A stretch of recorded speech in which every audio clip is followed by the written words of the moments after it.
നമുക്കിന്നൊരു ബിരിയാണി വെച്ചാലോ? അതിന് 1 കിലോ ചിക്കനാണ് നമ്മളിന്ന് എടുത്തേക്കുന്നത്.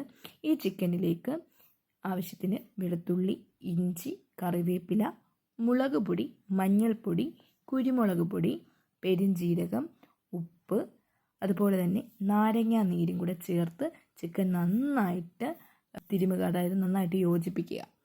അതിനുശേഷം മിനിമം ഒരു അരമണിക്കൂറെങ്കിലും ഇതൊന്ന് റെസ്റ്റ് ചെയ്യാനായിട്ട്, മാരിനേറ്റ് ചെയ്യാനായിട്ട് വെക്കുക.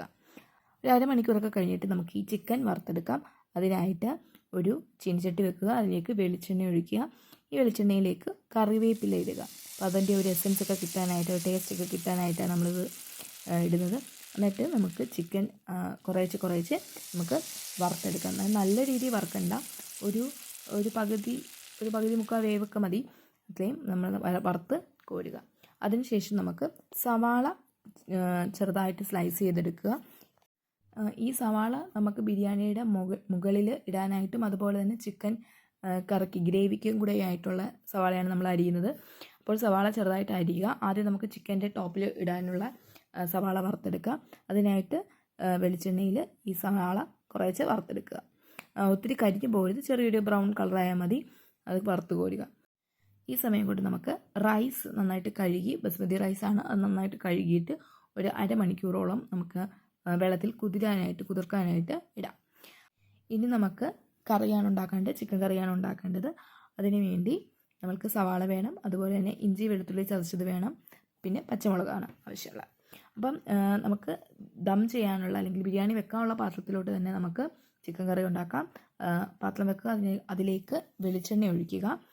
അതിനുശേഷം ഇഞ്ചി, വെളുത്തുള്ളി, പച്ചമുളക് ഈ എണ്ണയിലേക്ക് ഇടുക.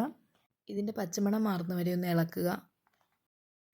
ശേഷം നമ്മൾ അരിഞ്ഞു വെച്ചിട്ടുള്ള സവാള ഇടുക. കുറച്ച് ഉപ്പും കൂടി ഇടുക. അത് നന്നായിട്ട് മൂപ്പിക്കുക. നല്ലൊരു ബ്രൗൺ കളറൊക്കെ വരുമ്പോഴത്തേക്ക് നമ്മൾക്ക് പൊടികളിടാം. മഞ്ഞൾപ്പൊടി, മുളക് പൊടി, മല്ലിപ്പൊടി, കുരുമുളക് പൊടി, അതുപോലെ തന്നെ ചിക്കൻ മസാല ഇവയൊക്കെ ഒന്ന് ഇടാം. കരിഞ്ഞു പോകരുത്, ജസ്റ്റ് അതിൻ്റെ ഒരു പച്ചമണമൊക്കെ മാറുമ്പോഴത്തേക്ക് നമുക്ക് തക്കാളി ചേർക്കാം. തക്കാളി ഇട്ടതിന് ശേഷം ആ കൂട്ടൊന്ന് നന്നായിട്ട് ഇളക്കുക. ഈ തക്കാളി ഒന്ന് വാടി വരുമ്പോഴത്തേക്ക് നമുക്ക് വറുത്ത ചിക്കൻ ഇതിലേക്ക് ആഡ് ചെയ്യാം. അത് നന്നായിട്ട് ഇളക്കുക, നന്നായിട്ട് ഇളക്കി യോജിപ്പിക്കുക. അതുപോലെ തന്നെ കറിവേപ്പില ഇതിൻ്റെ മുകളിലൊന്ന് വിതറുക. എന്നിട്ട് നന്നായിട്ട് ഇളക്കി കൊടുക്കുക.